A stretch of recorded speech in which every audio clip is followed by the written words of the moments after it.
Ukuntuleka kwemisebenzi kule ndawo kwenyuka kusuka ku-22.3 wamaphesenti kwaya ku-26 wamaphesenti ey'nyangeni nje ey'ntathu kuphela. Ukwentuleka kwemisebenzi kule ndawo manje kumi ku-35 wamaphesenti okuyizinga eliphezulu esifundazweni. Mna ndagqibela uphangela kuloo nyaka ndingawaziyo inoba nayo i-7 years. Okokoko ndamane ndifake izinto zam. Ugqibela kwam kule lantika kule ezi overalls orange ndafaka ndayinika ukhansila. Wathi ukhansila uyifake town sandakhupha ke lo R2. Kwathiwa kuyahanjwa kuyoqeshwa abantu phaa but zange ndafowunelwa.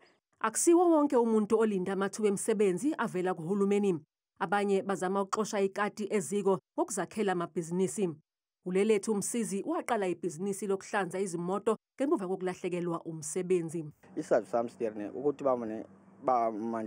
mandisebenze nestiram and ndibe nomsebenzi nqabile yabo.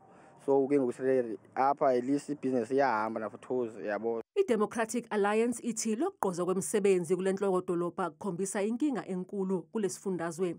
When 42,000 people lose their jobs in just 3 months, the knock-on effects are devastating. Yize kunjalo uhulumeni wesifundazwe uthi maningi amanye amathuba emisebenzi akhekile. That the province recorded a significant employment increase of 89,000 jobs. The sectors which drove the employment growth include trade, private households, construction and agriculture. Kwabanye ukuziphilisa kusho khona ukuqala amabhizinisi amancane.